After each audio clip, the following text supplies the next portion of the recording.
আসসালামু আলাইকুম। কেমন আছেন সবাই? আলহামদুলিল্লাহ আমি অনেক ভালো আছি। এই যে মিষ্টি কুমড়া গাছটা প্রতিদিন আসি আর দেখি, ভাবি যে কেটে দেব। ফল আসছে না। একটা ফল এসেছিল, আপনাদের দেখিয়েছিলাম, কিন্তু আমি পাবনায় গিয়েছিলাম, তখন আসলে যত্নের করার লোক ছিল না। ফলটা এসে দেখি ঝরে পড়ে গেছে। তো প্রচুর ফুল হয় কিন্তু ফল আর আসে না। তো ফুল খাই আর এই যে শাক খাই। দেখুন ডগাগুলো কি লক লক করছে।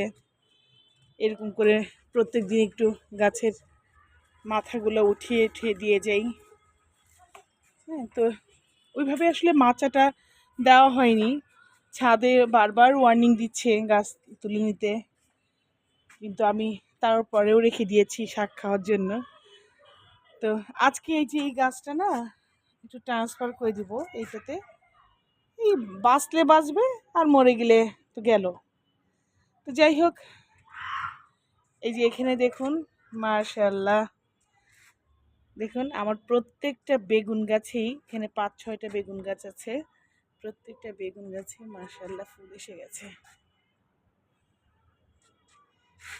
এটা তাল বেগুন বলেছে। এটা নাকি কালো কালো, মানে যেই বড় বড় ঢপা ঢপা বেগুন হয় এইরকমই হবে। এই যে ফুলটা দেখুন, একদম বেগুনি বেগুনি কালারেরই হয়েছে। মাশাআল্লাহ খুব ভালো হয়েছে বেগুন গাছগুলা। আর টমেটো গাছ 6টা লাগিয়েছিলাম, এই একটা মাশাআল্লাহ ভালোই হয়েছে। টমেটো গাছেও মনে হয় ফুল আসবে, আসি করছে। যাই হোক, ওইটাও দেখাবো।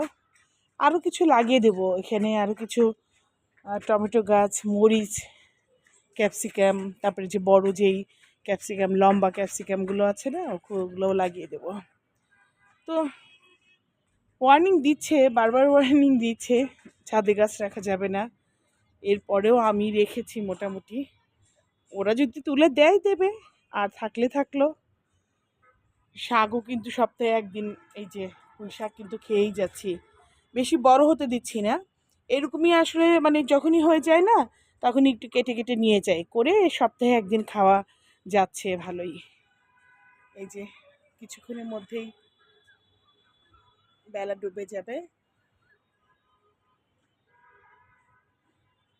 তো আজকে দেখি ছাদের কার্যক্রমটা একটু করে দেখি। সবাই আমার গাছগুলোর জন্য দোয়া করবেন। মাশাআল্লাহ, বেগুন গাছে আবার যখন বেগুন আসবে তখন আপনাদের সঙ্গে আবার শেয়ার করব। আর আমার বেগুন গাছের ফুল দেখে সবাই কিন্তু মাশাআল্লাহ বলবেন। আল্লাহ হাফেজ।